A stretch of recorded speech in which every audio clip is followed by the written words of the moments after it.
ماشاء اللہ لا حول ولا قوة الا باللہ العلی العظیم حسبی اللہ ونعم الوکیل نعم المولا ونعم النصیر بسم اللہ الرحمن الرحیم الحمد للہ رب العالمین الصلاة والسلام والتحیۃ والاکرام علی النبی الأمی العربی المکی المدنی الرسول المصدق المحمود الأحمد أبي القاسم محمد اللهم صل على محمد وآل محمد وآله الطيبين الطاهرين المعصومين المظلومين ولعنة الله على أعدائهم أجمعين. أما بعد فقد قال الله تبارك وتعالى في كتابه المبين بسم الله الرحمن الرحيم هو الذي أرسل رسوله بالهدى ودين الحق ليظهره على الدين كله ولو كره المشركون. صلوات على محمد وعلى اللهم صل على محمد وعلى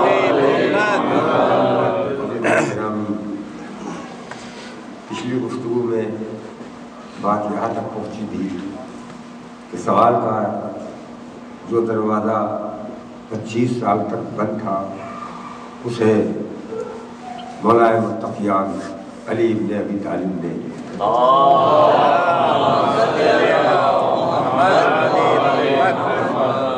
پہلے دن پہلے خطبے میں آواز دی سلونی سلونی، سوال کرو سوال کرو.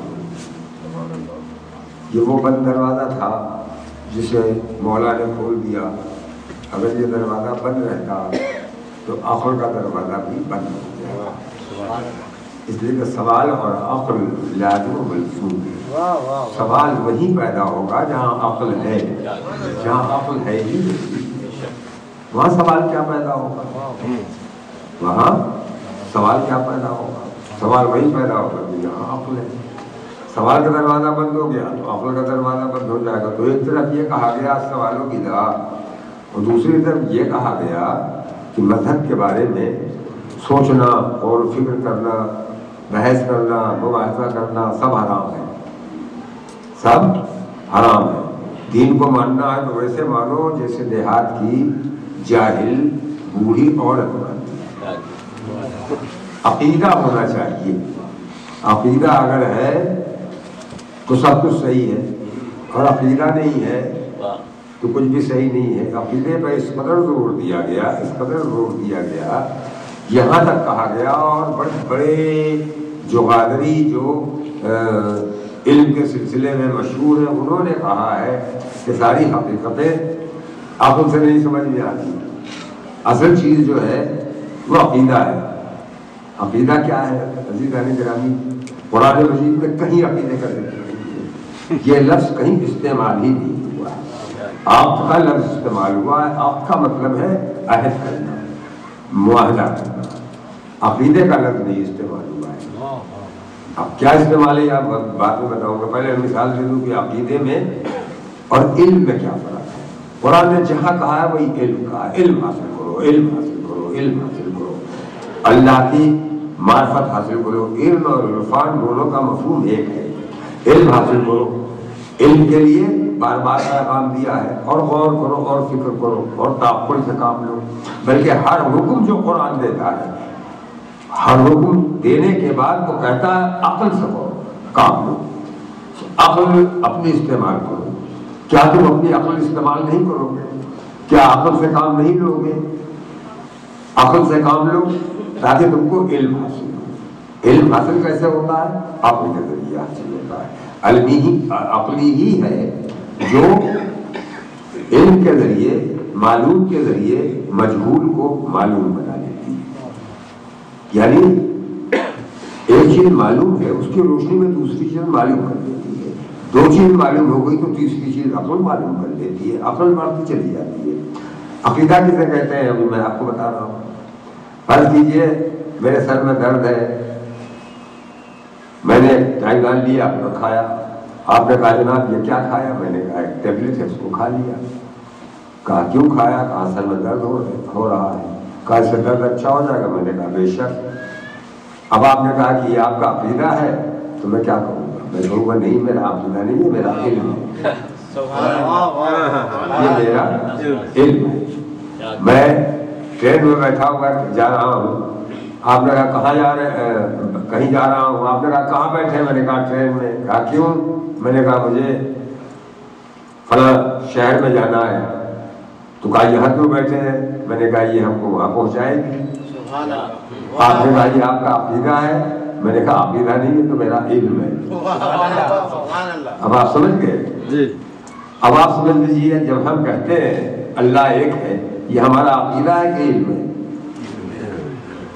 یہ عقیدہ ہے یا علم ہے؟ قرآن نے کہا ہے، اگر سماج کے کہنے پر، ماں باپ کے کہنے پر، پڑوس والوں کے کہنے پر اگر تم نے مان لیا تو یہ دین تمہارا دین نہیں ہے۔ تمہیں ماننا خود سوچ سمجھ کے مانو، تمہیں ماننا ہے تو سوچ سمجھ کے مانو۔ تو عزیزان گرامی، وہ عقیدہ کیا ہے؟ فلاں روزے پر اگر چلے جائیے اجمیر شریف میں اور فلاں ایک درخت اس کی پتی کھا لے اگر کوئی عورت، اگر اس کے ولادت نہیں ہوتی تو اللہ اسے اولاد دے دے گا، اس پتی کے اثر سے اس کو اولاد مل جائے گی۔ ہم نے کہا کہ یہ آپ کا عقیدہ ہے؟ ہاں صاحب بالکل میرا پکا عقیدہ ہے۔ اب آپ خود سوچ لیجئے کہ سماج میں کہاں کہاں لفظ عقیدہ استعمال ہوتا ہے اور کہاں کہاں لفظ علم استعمال ہوتا ہے۔ قرآن نے کہیں لفظ عقیدہ نہیں استعمال کیا ہے، ہر جگہ علم ہے۔ علم حاصل کرو، علم حاصل کرو، علم حاصل کرو۔ اور علم کیسے حاصل ہوگا؟ عقل کے ذریعے حاصل ہوگا۔ علم عقل کے ذریعے حاصل ہوگا۔ مسلمانوں نے سوال کا دروازہ بند کیا تھا تو عقل کا بھی دروازہ بند کر دیا۔ اب عقل بیچاری فریاد کر رہی تھی، عقل فریاد کر رہی تھی، مگر عقل کامل جو دین کا محافظ تھا وہ اپنی جگہ پر دیکھ رہا تھا۔ مولائے متقیان نے اپنا کام بند نہیں کیا تھا، پیغام دیتے تھے وہی مسجد نبی میں بیٹھے ہوئے، عقل کا پیغام دے رہے تھے اور آج تک محفوظ ہے۔ ہمارے یہاں حدیث کی جتنی کتابیں ہیں اس میں پہلا باب جو ہے باب العقل ہے۔ یہ پہلا باب جو ہے کتاب ہے، جیسے اصول کافی ہے، آپ اسے کھولیے، اس میں نماز ہے، روزہ ہے، حج ہے، زکوٰۃ ہے، ساری چیزیں ہیں، عقیدے کی بہت سی باتیں ہیں۔ مگر جب آپ کھولیں گے اسے تو پہلے صفحے پر جو لکھا ہوگا وہ لکھا ہوگا باب العقل، یعنی ہمارے یہاں مذہب کا دروازہ جو ہے وہ عقل ہے، مذہب کا دروازہ عقل ہے، باب العقل۔ اب آپ نے کھولا، وہاں اب عقل کے بارے میں معصومین کا قول ہے۔ پیغمبر اسلام نے ارشاد فرمایا، حضرت آدم سے زمین میں بھیجے جانے لگے تو اللہ نے 3 چیزیں رکھ دی ان کے سامنے، حیا، دین، عقل۔ کہا اس میں سے کوئی ایک اٹھا کے لے جاؤ، تمہارے کام آئے گی دنیا میں۔ تو حضرت آدم تو عقل کچھ تو تھی، اس لیے کہ آدم تھے، آدمی تھے، اللہ کا خلیفہ اللہ نے بنایا تھا اپنا، انہوں نے عقل لے لیا۔ جب عقل لے کے چلے تو دین بھی پیچھے پیچھے چلا اور حیا بھی پیچھے پیچھے چلی۔ اللہ کے نبی نے کہا تم دونوں کیوں آ رہے ہو؟ کہا یہ تو ہم لازم و ملزوم ہے، جہاں عقل ہوگی وہیں ہم ہوں گے۔ حیا نے کہا جہاں عقل ہوگی وہیں ہم ہوں گے۔ دین نے کہا جہاں عقل ہوگی وہیں ہم ہوں گے۔ مولائے متقیان نے کہا لمن لا عقل لہ لا دین لہ، جہاں عقل نہیں ہے وہاں دین بھی نہیں ہے۔ درود بھیج دیجیے محمد و آل محمد۔ کی بات کرنے والے جہاں انہوں نے کہا کہ قرآن نے عرش کا ذکر کیا، یہ عرش ہے کیا؟ ان کا بحث مت کرو، مان لو بس۔ کہ عرش کا مطلب تخت، ان کا ہاں تخت۔ تو کیا اللہ تخت پہ بیٹھتا ہے؟ ہاں بیٹھتا ہے۔ تو کتنا بڑا تخت ہے؟ بہت بڑا تخت ہے۔ اور اللہ جب بیٹھتا ہے تو اس میں سے آواز پیدا ہوتی ہے، اس لیے کہ عقل کا دروازہ تو بند ہے، عقل سے کچھ سوچنا نہیں ہے، خالی عقیدہ کام کر رہا ہے۔ اللہ نے کہا ہے بیٹھتا ہے تو بیٹھتا ہے۔ اللہ کے ہاتھ بہت بڑے ہیں، بہت پھیلے ہوئے ہیں۔ قرآن کی آیت ہے، ان کا اللہ کے ہاتھ بھی ان کا بالکل ہے، ان کا انگلیاں بھی ہوگی، ان کا ہاں بالکل ہے۔ اب ایک حدیث گڑھ لی گئی کہ جب رسول اللہ معراج پہ گئے تو اللہ نے رسول اللہ کے کانے پر ہاتھ رکھ دیا، اور اللہ نے ہاتھ رکھ دیا، جب ہاتھ رکھ دیا تو انگلیوں کی ٹھنڈک محسوس ہوئی۔ جب حدیثوں کی کتابوں میں یہ لکھا ہوا ہے، یہ بے عقلی شروع ہو گئی، یہ بے عقلی شروع ہو گئی۔ 25 سال تک یہ ہوتا رہا، اب 25 سال کے بعد مولائے متقیان جب آئے ہیں، اچھا نہ آتے تو کیا ہوتا؟ آپ اپنی جگہ پر سوچئے، اگر نہ آتے تو یہ 25 سال والی تاریخ جو ہے وہ آگے بڑھتی رہتی۔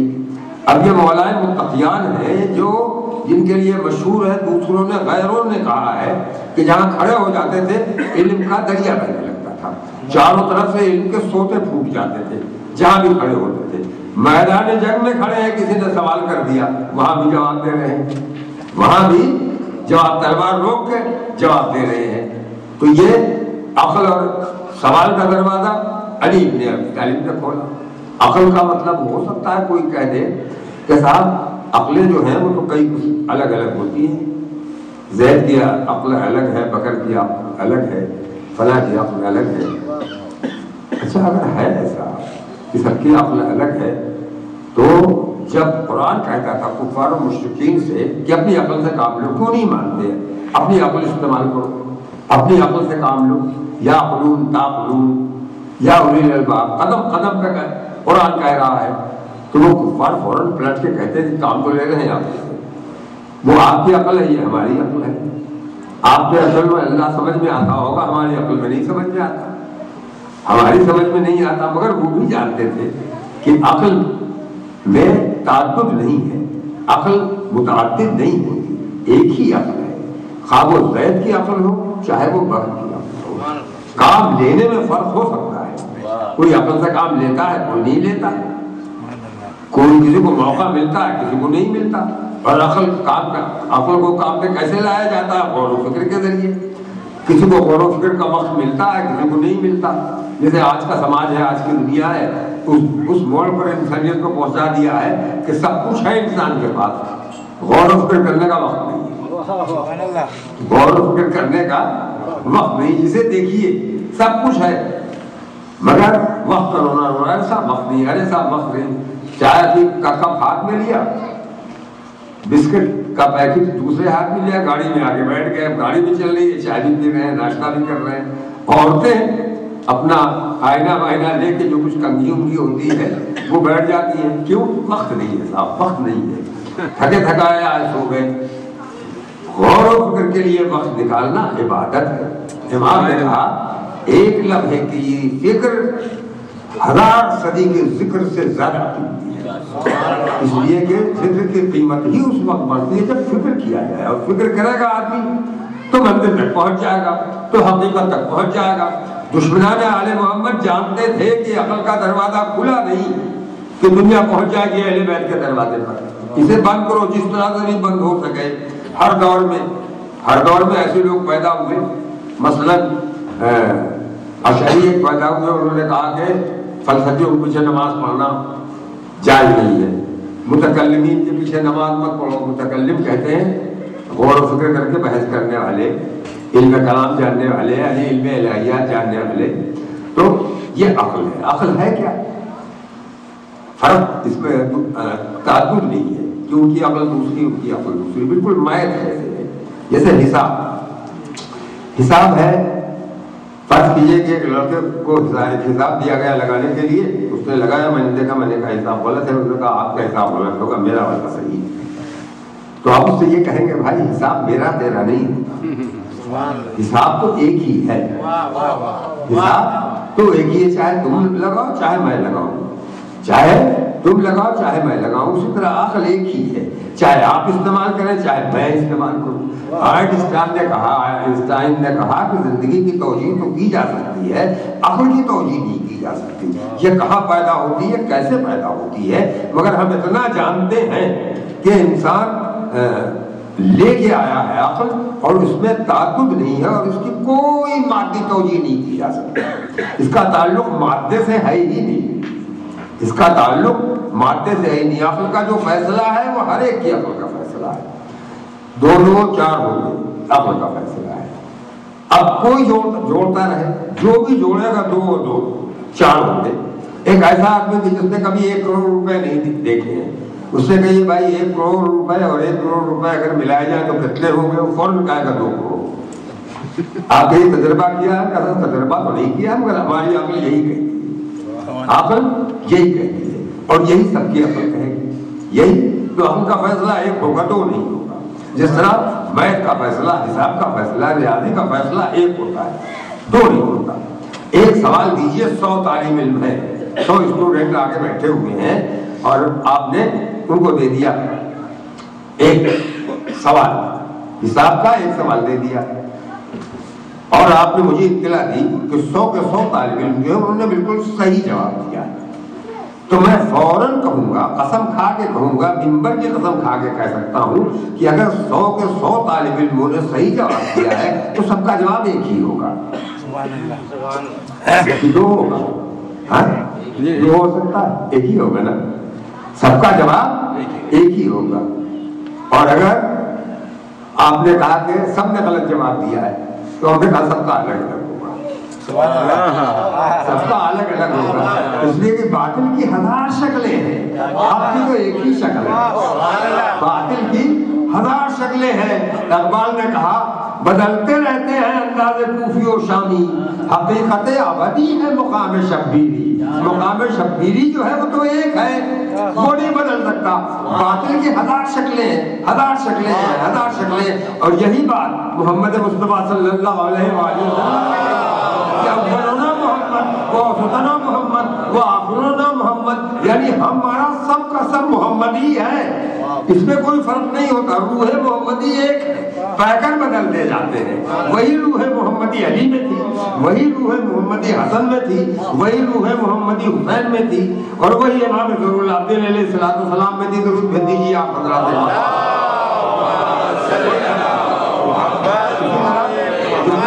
ایک ہی ہوگا نا۔ اور سمجھ لیجیے، ایک سیدھی لائن جو ہے، 2 نقطے بنائیے آپ، 2 پوائنٹ، ایک وہاں کاغذ پر، میں نے کہا ایک سیدھی لائن کھینچ دیجیے، ایک سیدھی لائن کھینچ دیجیے، آپ نے ایک سیدھی لائن کھینچ دی، بالکل صراط مستقیم جسے عربی میں کہتے ہیں۔ اور ہمارے پرانے زمانے میں جب حساب کی اصطلاحیں تھیں اس میں خط مستقیم کہتے تھے، خط مستقیم ایک کھینچ دیا، میں نے کہا ایک اور کھینچ دیجیے، تو آپ کیا کریں گے؟ آپ کہیں گے آپ کو نہیں کھینچا جا سکتا، خط مستقیم تو ایک ہی ہوگا، خط مستقیم ایک ہی ہوگا۔ اب جتنی لکیریں کھینچیں گے وہ ٹیڑھی ہو جائیں گی، سیدھی لکیر جو ہے وہ ایک ہی ہوگی، اب چاہے بال برابر کا فرق ہو، ایسے ایسے ایسے ایسے ملاتے جائیے، سینکڑوں لکیریں، ہزاروں کروڑوں اربوں لکیر کھینچ دیجیے گا اس دائرے میں، مگر سیدھی لکیر ایک ہی ہے۔ اسی لیے صراط مستقیم ایک ہی ہے عزیزان گرامی، وہی صراط مستقیم ہے جس کے لیے ہم دعا کرتے ہیں اہدنا الصراط المستقیم صراط الذین انعمت علیہم، ان کا راستہ جن پر تو نے نعمتیں نازل کی ہے، اور باقی وہ جو راستے سینکڑوں کی تعداد میں ہو گئے ہیں وہ ظالمین کا نکالا ہوا راستہ ہو یا مغلوبین کا نکالا ہوا راستہ ہوگا۔ درود بھیج دیجیے محمد و آل محمد، نکالا ہوا راستہ۔ تو عزیزان گرامی یہاں تک تو آپ بات سمجھ گئے، عقل میں کوئی فرق نہیں ہے۔ اگر تھوڑی دیر کے لیے آپ یہ فرض کر دیں کہ میرے پاس جو عقل ہے وہ اور ہے اور آپ لوگوں کے پاس جو عقل ہے وہ اور ہے، تو آپ نہ سننے کے لیے بیٹھیں گے نہ میں بولنے کے لیے آؤں گا یہاں۔ میں یہ کہوں گا کہ میرے پاس جو عقل ہے ان لوگوں کے پاس نہیں ہے، بولنے سے تو کوئی فائدہ نہیں، اس کا مطلب آپ میری بات سمجھ رہے ہیں، تو اس کا مطلب یہ ہے کہ میں بھی اسی عقل سے کام لے رہا ہوں، آپ بھی اسی عقل سے کام لے رہے ہیں۔ اور اگر آدمی عقل سے کام نہیں لے گا تو اس کی سمجھ میں کچھ نہیں آئے گا۔ عقل سے کام کیسے لیا جاتا ہے؟ عقل جب کام کرتی ہے تو اسی کو کہتے ہیں منطق، ہمارے یہاں اسی کو منطق کہتے ہیں، انگریزی میں اسے لاجک کہتے ہیں، مگر عقل سے کام لینا ہے۔ اچھا آئیے کام لیجیے۔ ایک خاتون ایک خادم کے دربار میں پہنچی، انہوں نے کہا تم نے میرا باپ مجھ سے جو چھین لیا ہے وہ میرے باپ نے مجھے دیا تھا، میرے باپ نے مجھے دیا تھا۔ حاکم نے کہا کہ آپ غلط کہتی ہیں، آپ کے والد بزرگوار نے وہ باپ ہمیں دیا تھا، ہمیں یعنی ہماری پوری قوم کو۔ اب عقل کے سامنے میں نے یہ سوال رکھا کہ بھائی بتاؤ اب کیا فیصلہ کیا جائے؟ وہ بھی بہت بڑے بزرگ ہیں اور یہ خاتون جو ہے یہ اپنے باپ کی اکلوتی بیٹی ہیں۔ عقل نے کہا کہ دیکھو یہ ایک مثلث ہے اور اس مقدمے میں 3 افراد ہیں، ایک باغ والا مالک، ایک اس کی بیٹی اور ایک حاکم۔ اس کے بارے میں کیا جانتے ہو تم؟ ہم نے کہا جو باغ والا مالک ہے باغ کا، وہ مالک جو تھا وہ دنیا کا سب سے سچا انسان تھا، جس کی صداقت کی گواہی اللہ نے دی ہے، جس کی صداقت کی گواہی قدرت نے دی ہے، جس کی صداقت کی گواہی دشمنوں نے دی ہے، جس کے صداقت کی گواہی خون کے پیاسوں نے دی ہے۔ سورج مشرق سے مغرب کی طرف سے نکل سکتا ہے مشرق کے بجائے، مگر غلط بیانی کا اس کی طرف شائبہ بھی نہیں کیا جا سکتا۔ کہا کہ 3 صورتوں کے علاوہ، عقل کہتی ہے 3 صورتوں کے علاوہ کوئی چوتھی صورت نہیں ہے۔ یا تو باغ والے نے، جس کا باغ تھا، اس نے اپنی بیٹی سے کچھ کہا اور اپنے دوست سے کچھ کہا۔ بیٹی سے کہا یہ باغ میں تمہیں دے رہا ہوں، اور ان سے کہا یہ باغ میں تمہیں دے رہا ہوں، تمہاری قوم کو دے رہا ہوں۔ یعنی جھگڑا لگایا باپ والے نے۔ عقل کہتی ہے کہ 3 میں سے ایک قصوروار ہے۔ اگر انہوں نے بیٹی سے کچھ کہا اور دوست سے کچھ کہا تو فتنہ انہوں نے معاذ اللہ پیدا کیا ہے، ان دونوں کا کوئی قصور نہیں۔ اب ہم نے گواہیاں دے دی، خبریں دے دی کہ اس سے زیادہ سچ دنیا میں نہیں ہے، تو عقل یہی کہے گی کہ اگر اس سے زیادہ اچھا انسان کوئی پیدا نہیں ہے دنیا میں تو اب 2 ہی بچتے ہیں، یا یہ غلط بیانی کر رہے ہیں یا وہ غلط بیانی کر رہے ہیں، یا یہ غلط بیانی کر رہی ہیں یا وہ غلط بیانی کر رہے ہیں۔ دیکھیے عقل کیسے فیصلہ کرتی ہے، اس کے علاوہ کوئی دوسرا فیصلہ نہیں ہو سکتا، اس کے علاوہ دوسرا فیصلہ نہیں ہو سکتا۔ اب ہم نے کہا کہ جو خاتون آئی ہیں اس کے بارے میں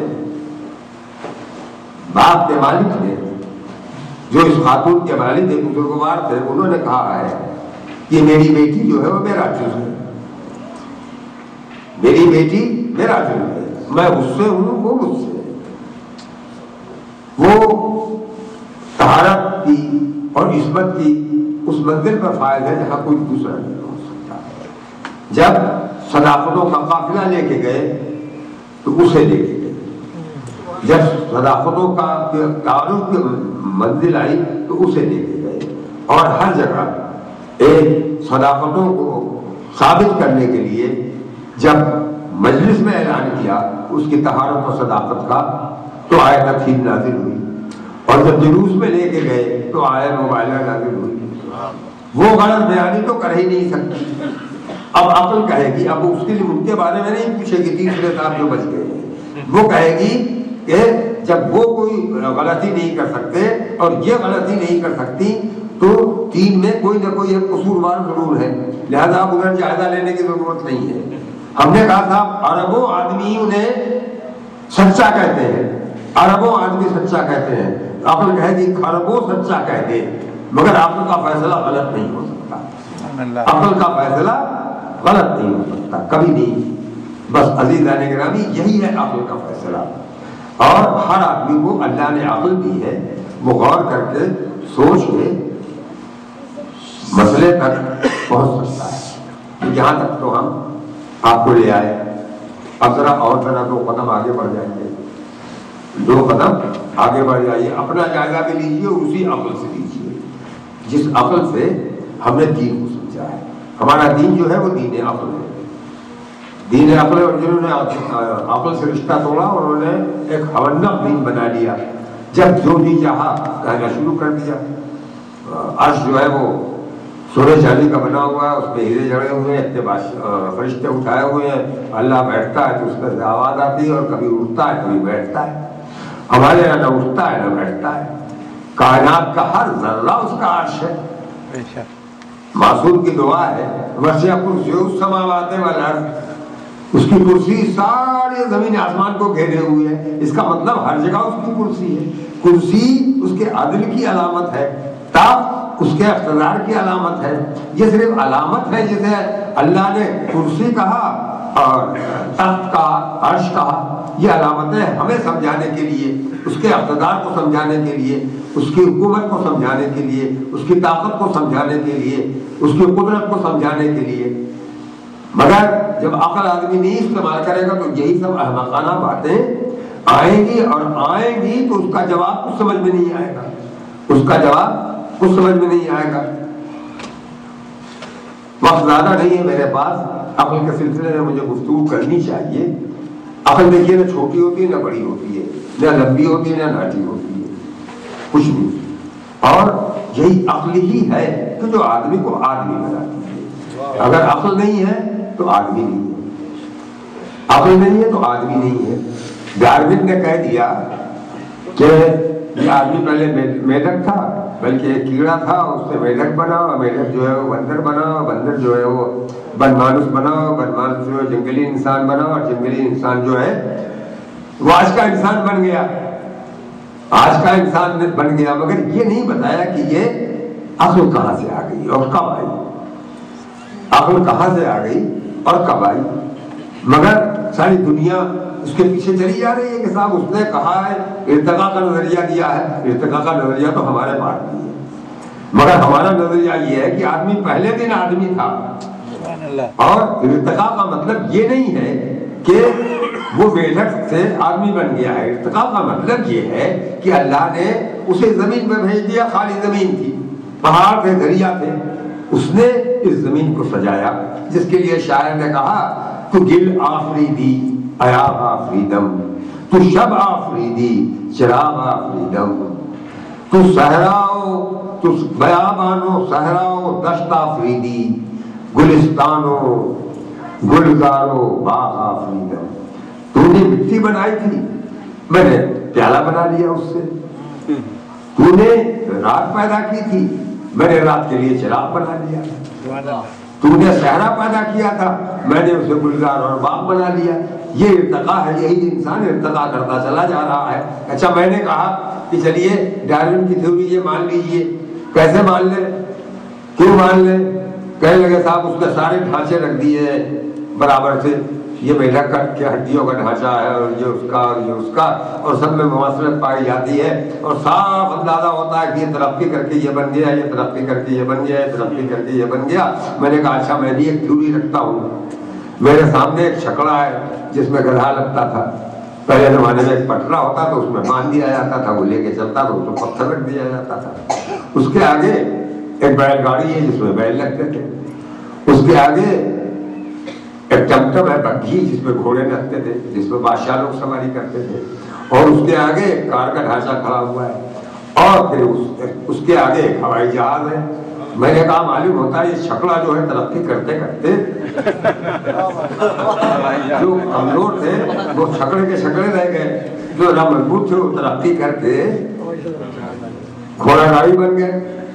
اور جو گھوڑا گاڑیوں میں جو کمزور تھیں ویسی رہ گئی گھوڑا گاڑی بگھی کی بگھی، اور جو نہ مضبوط تھی وہ کار بن گئی. اور کاروں میں بھی جو کمزور تھے وہ کار ہی رہ گئی. جو ذرا طاقتور تھی، یہی تو تھیوری ہے اس کی نا، جو ذرا طاقتور تھی وہ ہوا میں اڑنے لگی، ہوا میں اڑنے لگی تو ہوائی جہاز بن گئی. کہنے لگا صاحب کیسی بات آپ کر رہے ہیں؟ میں نے کہا کیوں، جیسے وہ تھیوری ہے ویسے یہ تھیوری ہے. تو یہی کہیں گے یہ بچے ہیں کہ صاحب اس کے تو ہمارے باپ، ہمارے چچا، ہمارے دادا گواہی دے رہے ہیں. ان کے سامنے بیل گاڑی بنی ہے، ان کے سامنے ہوائی جہاز بنا ہے، ان کے سامنے کار بنی ہے. ہم نے کہا بھائی تو انسانوں کی بھی گواہی دینے والے 1,24,000 انبیاء گزر چکے ہیں، اور وہ ڈارون سے کہیں زیادہ سچے تھے. انہوں نے بتایا آدمی پہلے دن بھی آدمی تھا، آج بھی آدمی ہے. بندر پہلے دن بھی بندر تھا، آج بھی اتنے ہی بندر ہے جتنا پہلے دن بندر تھا. اس میں ذرا بھی تبدیلی نہیں ہوئی. اس 10,000 سال کی تاریخ انسانوں کی ہے. 10,000 سال میں کچھ تو تبدیلی ہو گئی ہوتی کسی بندر میں، کسی ایک بندے میں تبدیلی ہو جاتی. تو یہ اس کا مطلب یہ ہے کہ دیکھیے قیاس جو ہے اس کا مطلب عقل نہیں ہے، تھیوری اسے کہتے ہیں. اس کا مطلب ہے قیاس، عربی میں اسے کہتے ہیں قیاس. ہمارے یہاں قیاس نہیں ہے. تو بہت سے لوگ کہہ دیا کرتے ہیں کہ صاحب قیاس میں عقل میں فرق کیا ہے. اور لوگوں کے یہاں ماخذ شریعت کے جو ہیں وہ قرآن ہے، حدیث ہے، اجماع ہے اور قیاس ہے. ہمارے یہاں ماخذ جو ہے وہ قرآن ہے اور حدیث ہے اور عقل ہے اور اجماع ہے. تو ہمارے یہاں عقل ہے تو بہت سے لوگ کہتے ہیں صاحب قیاس اور عقل میں فرق کیا ہے؟ قیاس اور عقل میں یہی فرق ہے. عقل جو فیصلہ کرتی ہے وہ قطعی ہوتا ہے، اس کو کوئی توڑ نہیں سکتا. عقل کہتی ہے کمان سے ایک تیر رہا ہوگا تو ایک ہی طرف جائے گا، دو طرف نہیں جائے گا. ایک ہی طرف جائے گا، دو طرف نہیں جائے گا. یہ عقل کا فیصلہ کبھی غلط ہو ہی نہیں سکتا، کبھی غلط ہو ہی نہیں سکتا. جس کو نبی سچا بنا کے دنیا کے سامنے پیش کر دیں گے وہ کبھی غلط بیانی کر ہی نہیں سکتا. جو نبی کے کاندھے پر چڑھ جائے گا اس سے بڑا دنیا میں کوئی ہو ہی نہیں سکتا، اس سے بڑا دنیا میں کوئی ہو ہی نہیں سکتا. آپ زیادہ سنجیدہ ہو گئے، قطع سن لیجئے. عجب بلندی پہ اللہ کے ولی پہنچے، قدم بڑھائے سرے آیت جلی پہنچے. خود اپنے دوش پہ کیسے کوئی قدم رکھ دے، وہاں نبی بھی نہ پہنچے جہاں علی پہنچے. مگر یہ عقل کے خلاف نہیں ہے. تو یہ عقل کا فیصلہ ہے. آپ غلط کر دیجئے اس کو. بڑے بڑے مولانا لوگوں کو بلا لیجئے، کہیے صاحب اتنا بڑا غلو کیا ہے پیام آدمی نے، کہہ رہے ہیں جہاں علی پہنچے وہاں نبی نہیں پہنچے. مگر وہ آگے عقل کے ذریعے غلط کر دیں. کیا کہہ رہے ہیں؟ یہی تو کہا ہے میں نے کہ خود اپنے دوست پہ کیسے کوئی قدم رکھ دے، وہاں نبی بھی نہ پہنچے جہاں علی پہنچے. وہاں نبی بھی، ہم نے یہ تو نہیں کہا کہ علی جو ہے وہ نبی سے بڑھ گئے. نبی ہی کو معیار عظمت بنایا ہے، نبی ہی کو معیار فضیلت بنایا ہے، نبی ہی کو پیمانہ فضیلت بنایا ہے. اس میں ہم تول رہے ہیں جو جتنا تل جائے. کسی کو نبی نے باہر نکال دیا مذہب سے، اب وہ ہمارے نزدیک اس کی کوئی حیثیت نہیں ہے. جسے کاندھے پہ بٹھا لیا، جسے گود میں اٹھا لیا، جسے ہاتھوں پر بلند کر دیا، اب وہ اس کا انکار ہم کریں تو کیسے کریں؟ ہماری عقل اس پر راضی نہیں ہے. درود بھیج دیجیے محمد و آل محمد.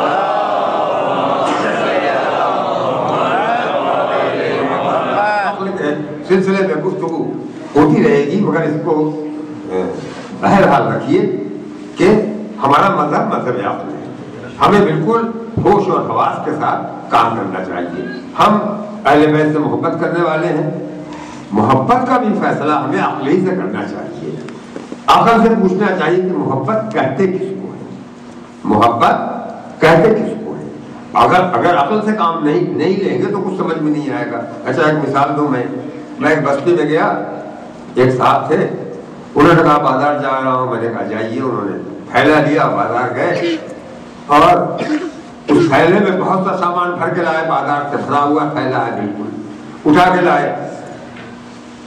جب لے آئے تو ہم نے دیکھا کہ اس میں کھانے پینے کی بھی چیزیں ہیں، کپڑے بھی ہیں، کھلونے بھی ہیں بچوں کے لیے، مٹھائیاں ہیں، ساری چیزیں ہیں جو ضرورت کی زندگی کی چیزیں ہیں. پورا تھیلا بھرا ہوا ہے، لا کے رکھ دیا. ہم نے کہا کتنی قیمت خرچ ہوئی؟ کہا قیمت تو میں نے دی ہی نہیں. میں نے کہا کیوں؟ کہہ کچھ نہیں، موقع مل گیا مجھے. ذرا سا دکاندار دوسری طرف گھوما اور سناٹا ہوا، میں نے بھر لیا اپنا تھیلا. کچھ اس دکان سے، کچھ اس دکان سے، کچھ اس دکان سے اٹھا لایا ہوں. اب میں نے کہا بستی والوں سے بھائی یہ کون ہے تمہاری بستی میں؟ سب یہی کہیں گے صاحب چھوڑیے اس کو، یہ چور ہے، یہی اس کا کام ہے، چوری کرنا اس کا کام ہے. اچھا دوسرے ذالک دکھائی دیے، وہ بھی گئے بازار تھیلا لے کے. تھوڑی دیر کے بعد لوٹ کے چلے آیا، خالی تھیلا رکھ دیا.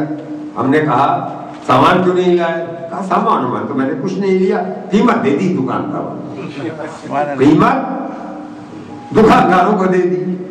میں نے بستی والا سے پوچھا یہ کون ہے؟ کہنے کہ یہ پاگل ہے، یہ پاگل ہے. عزیزان گرامی، امت میں بھی دو طرح کے لوگ ہیں. دو طرح کے لوگ ہیں.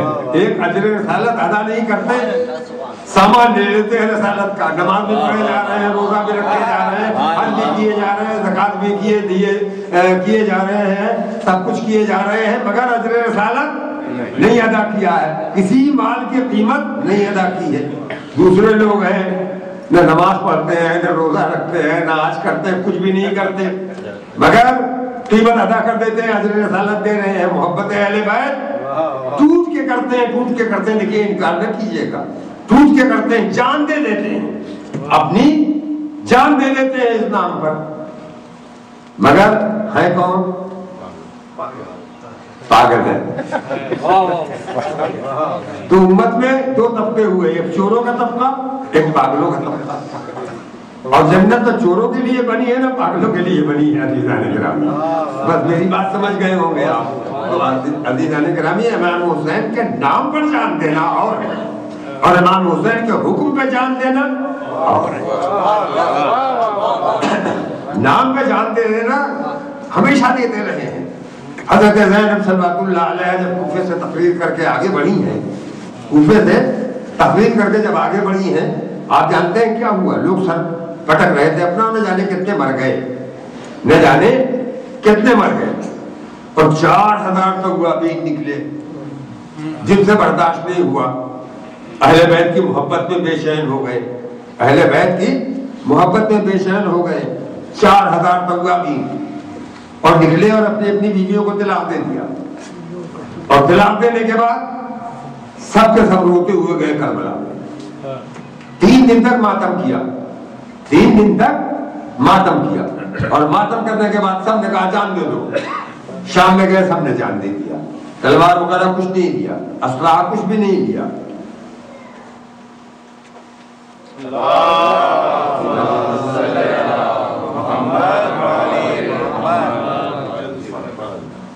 جان دے دی جا کے شام میں 4000. آپ یہ بتائیے یہ 4000 تھے, جب حضرت مسلم آئے تھے ان کے ساتھ ان کے کھڑے ہو گئے ہوتے.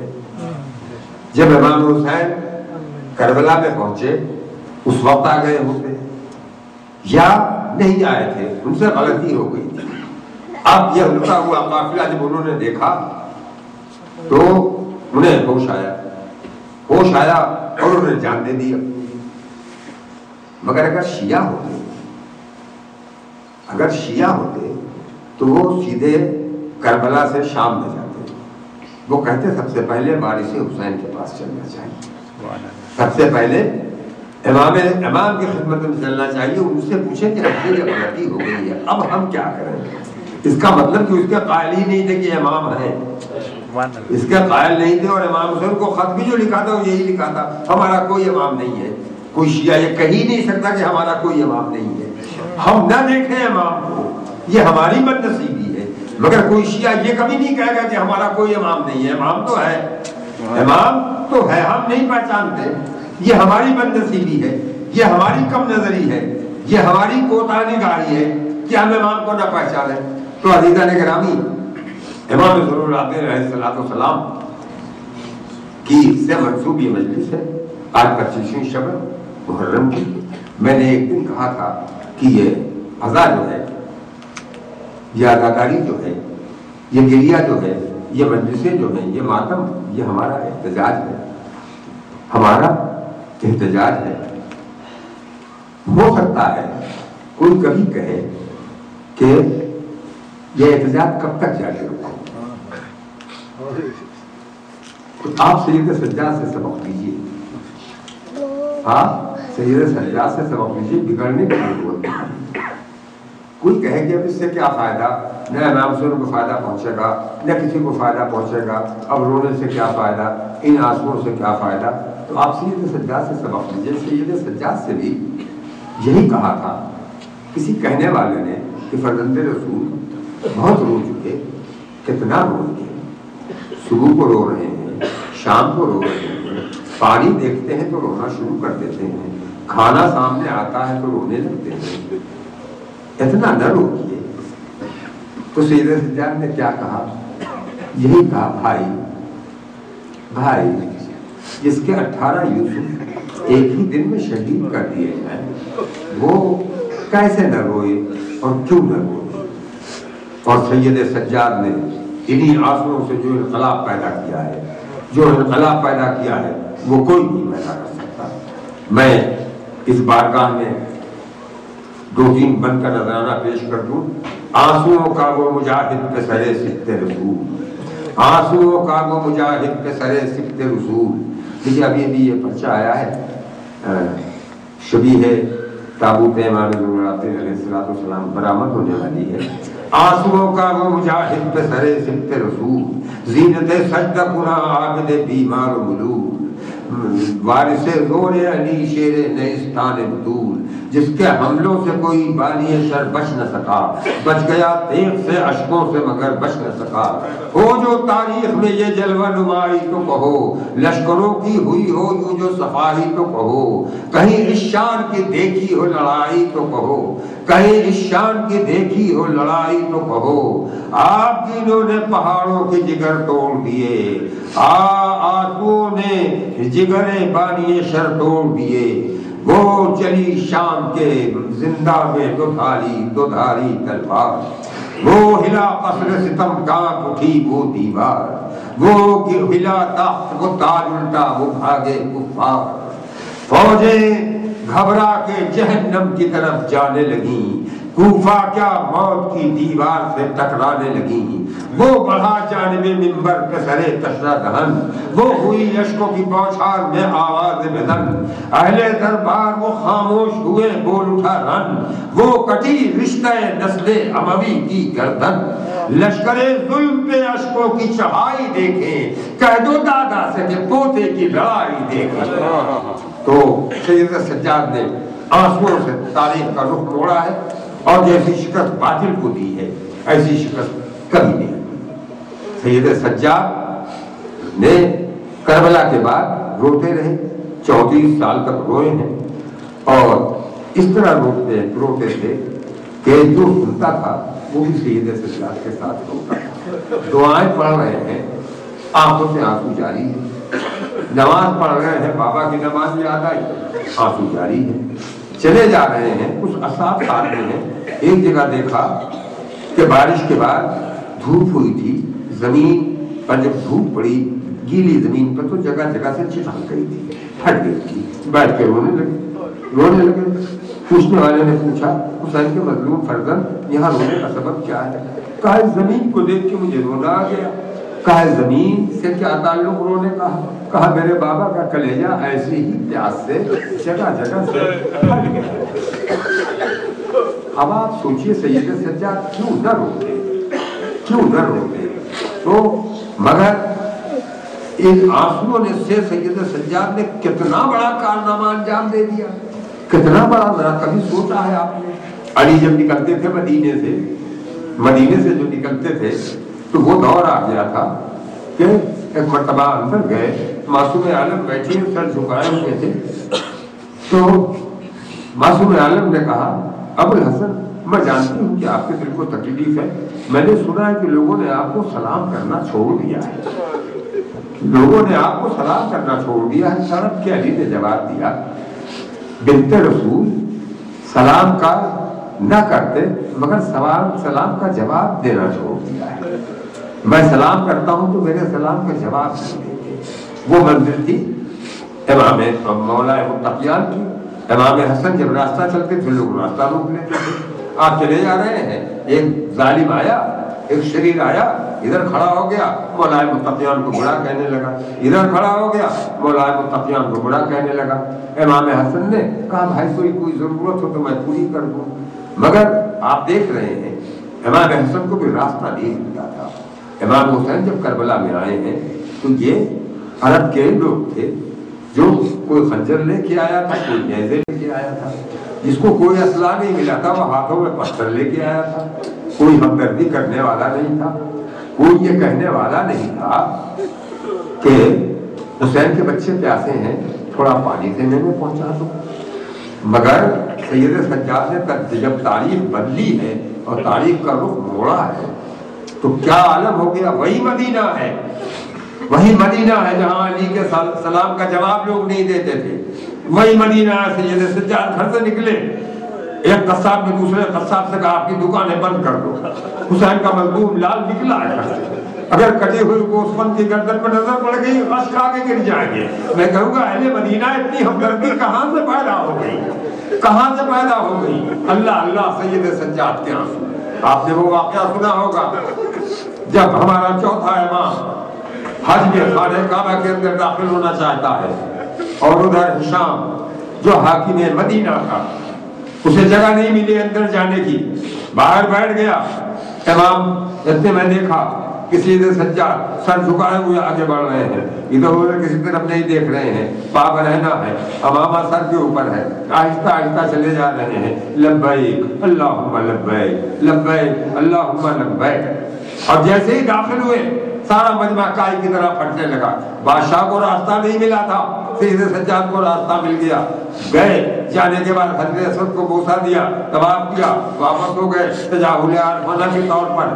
حشام نے کہا یہ کون تھا؟ اور وہی وقت تھا کہ فرزدق کے سینے میں روح ایمانی بیدار ہوئی، تڑپ کے انہوں نے شعر پڑھا کہ یہ وہ ہیں کہ جن کے قدموں کی چاپ خانہ کعبہ پہچانتا ہے۔ اگر یہ نہ جانتے تو حضرت اسود خود ان کے قدموں کو بوسہ دینے کے لیے چلا آتا۔ تو عزیزان گرامی، یہ انقلاب کیسے پیدا ہو گیا؟ اتنی ہمدردی کہاں سے پیدا ہو گئی؟ یہ انہیں آنسوؤں کا صدقہ تھا، آنسوؤں کا فیض تھا، آنسوؤں کا اثر تھا۔ سید سجاد نے بتایا کہ انہیں آنسوؤں سے تم بھی کام لینا، جب دیکھ لینا کہ ساری دنیا تمہاری دشمن ہے، آنسو تمہیں پناہ دیں گے، آنسو تمہیں پناہ دیں گے۔ سید سجاد روتے رہے اور سیدی سجاد کی طرح سے جواب بھی دینا چاہیے بھائی، جس کے 18 لال 18 یوسف ایک دن میں جدا ہو گئے، وہ کیوں نہ روئے؟ اگر آپ سے کوئی کہے کہ رونے سے کیا فائدہ، آپ بھی کہیے بھائی ہم کیسے بھول جائیں اس پیاسے سپاہی کو، 3 دن کا پیاسا تھا، دریا میں گیا، چلوں میں پانی بھرا مگر ہونٹوں کو تر نہیں کیا۔ ہم کیسے بھلا دیں اس کڑیل جوان کو کہ جس نے 18 سال کی کڑیل جوانی میں مسکرا کے سینے پر برچے کا پھل کھایا؟ ہم کیسے بھلا دیں اس ننھے سے بچے کو کہ جس کے گلے پر جب تیر لگا تو ہونٹوں پر مسکراہٹ آ گئی؟ ہم کیسے بھلا دیں اس بوڑھے نوازی کو کہ جس نے وقت آخر خاک کربلا جمع کر کے اس پر سجدہ کیا ہے؟ ہمیں ہمارے سینے میں ایک حساس دل ہے، ہمیں شریف ماں نے دودھ پلایا ہے، ہم کیسے بھلا دیں؟ اور ہم اسی لیے ان کو یاد کرتے ہیں کہ تاریخ انسانی کو، آج کی انسانیت کو، ہمیشہ کی انسانیت کو ان کرداروں کی ضرورت ہے۔ تو سید سجاد نے اس طرح لوگوں کا مزاج بدل دیا تھا، لوگوں کی نفسیات بدل دی تھی۔ اب نکلتے ہیں سید سجاد تو پورے مدینے میں شور ہو جاتا ہے، حسین کا مظلوم بیٹا نکلا ہے، چلے جا رہے ہیں سید سجاد۔ روایت کہتی ہے کہ قصاب اپنے گوسفند کے رسی کھاتے ہوئے چلا جا رہا تھا، امام نے دیکھ لیا، نظر پڑ گئی، دوڑ پڑے، آواز دی، قصاب رک گیا، قریب گئے، کہا کہاں لے جا رہے ہو؟ کہا ذبح کرنے کے لیے لے جا رہا ہوں۔ کہا اچھا جا رہے ہو، میری ایک خواہش ہے، میری ایک درخواست ہے، اسے پورا کر دینا۔ اس نے کہا کون کیا کہنا چاہتے ہیں آپ بتائیے؟ تو سید سجاد نے کہا میں اتنی درخواست ہے کہ ذبح کرنے سے پہلے تھوڑا سا پانی سے پلا دینا۔ بیٹھا سننا تھا کہ اس نے تڑپ کے کہا کہ ہم کسی جانور کو بغیر پانی پلائے کبھی ذبح نہیں کرتے، پہلے پانی پلا لیتے ہیں تب ذبح کرتے ہیں۔ ہائے کربلا کا رخیہ بیمار نے کہا ہائے بابا، یہاں جانور میں پیاسے نہیں ذبح کیے جاتے، آپ کو کربلا میں 3 دن کا پیاسا شہید کر دیا گیا۔ سید سجاد بس ایک آخری روایت اور اس کے بعد امام کی شہادت کے 2 فقرے اور آپ کی زحمت تمام۔ کہ سید سجاد شام میں مدینے سید سجاد آ گئے ہیں، حضرت زینب کی شہادت ہو چکی ہے سن 62 ہجری میں، واقعہ کربلا کے 1 سال بعد سید سجاد مدینے میں ہے، اور مدینے میں ابن زبیر نے قبضہ کر لیا ہے اور ایک عمری کو چن چن کے مارا جا رہا ہے۔ مرمان وہاں کا حاکم تھا، حاکم مدینہ تھا، شام کی طرف سے معین کیا گیا تھا، اس کو کہیں ٹھکانا نہیں ملتا، وہ رات کے اندھیرے میں اپنے بال بچوں کو لیے ہوئے ٹھوکریں کھا رہا ہے، کچھ سمجھ میں نہیں آیا۔ اس نے کہا اسی دروازے پر چلو جہاں سے کوئی سائل واپس نہیں جاتا۔ سید سجاد کے دروازے پر آیا، دروازہ کھٹکھٹایا، سید سجاد نکلے، دیکھا ایک ایسا شخص کھڑا ہوا ہے جو سب سے بڑا دشمن تھا اہل بیت رسول کا۔ سید سجاد نے دیکھا، سر جھکایا، کہا کس لیے آئے ہو؟ کہا پناہ مانگنے کے لیے آیا ہوں، چاروں طرف میرے خون کے پیاسے دوڑ رہے ہیں، ابن زبیر کے سپاہی، ان کی فوجیں گرفتار کر لیں گی، ہمیں قتل کر دیں گی۔ آپ نے دروازہ کھول دیا اور کھول کے دوسرا دروازہ کھول دیا اور اندر چلے گئے۔ اس سے کہا یہاں جا کے تم اب قیام کرو اپنے بچوں کے ساتھ، اور اپنے اصحاب سے کہا ان کے کھانے پینے کا سارا انتظام کر دو، کوئی تکلیف نہ ہو۔ مروان رہا، رہنے کے بعد جب کئی دن کے بعد حالات کچھ سازگار ہوئے، واپس گیا شام، اور جب شام واپس گیا یزید واصل جہنم ہوا۔ مروان خلیفہ بنا، جب خلیفہ بن گیا تو اس نے گورنر معین کیا مدینے میں دوسرے کو، اور جب معین کیا تو یہ حکم دیا کہ ایک ایک کو قتل کر دو، جس پر ذرا سا بھی شبہ ہو کسی کو نہ چھوڑنا، خواہ جوان ہو خواہ بچے اہل مدینہ، لائن میں کھڑا کر کے سب کے گردنیں کٹوا دو جس پر ذرا سے بھی بغاوت کا شبہ ہو، اتنا کرنا کہ سید سجاد کا کوئی آدمی نہ قتل ہونے پائے، اس لیے کہ انہوں نے مجھ پر بہت بڑا احسان کیا ہے۔ روایت کہتی ہے کہ حاکم مدینہ نے بہت سے مدینے کے لوگوں کو گرفتار کیا، سب کے گلے رسیوں سے بندھے ہوئے ہیں، دربار میں لا کے کھڑے کر دیے گئے، حاکم بیٹھا ہوا ہے۔ حاکم مدینہ کسی نے یاد دلایا کہ خلیفہ وقت نے یہ کہا ہے کہ سید سجاد کا کوئی آدمی قتل نہ ہونے پائے۔ اس نے اپنے ایک آدمی سے کہا جا کے سید سجاد کو بلا لاؤ، آ کے دیکھ لیں ان میں کوئی ان کا آدمی تو نہیں ہے۔ سید سجاد کے پاس آدمی آیا، آپ اپنے گھر سے اٹھے، چلے دربار کے دروازے تک پہنچے۔ دروازے میں دیکھا سامنے منظر نظر پڑا کہ بہت سے لوگ کھڑے ہیں اور ان کے گلے بندھے ہوئے ہیں۔ وہی چوکھٹ پہ بیٹھ کے رونا شروع کر دیا۔ جب چوکھٹ پہ بیٹھ کے رونا شروع کیا، ایک مرتبہ حاکم مدینہ تڑپ کے اٹھا، قریب آیا، حسین کے مظلوم فرزند یہاں بیٹھ کے کیوں رو رہے ہیں؟ کہا بھائی مجھ سے بندھے ہوئے گلے نہیں دیکھے جاتے۔ اللہ اللہ، وہ بیمار سید سجاد کہ جو غیروں کا بندھا ہوا گلا نہ دیکھ سکتا تھا، کیسے دیکھا ہوگا سکینہ کا بندھا ہوا گلا، باقر کا بندھا ہوا گلا، زینب کے بندھے ہوئے بازو، اللہ اللہ، اور حسین کا وہ رونے والا۔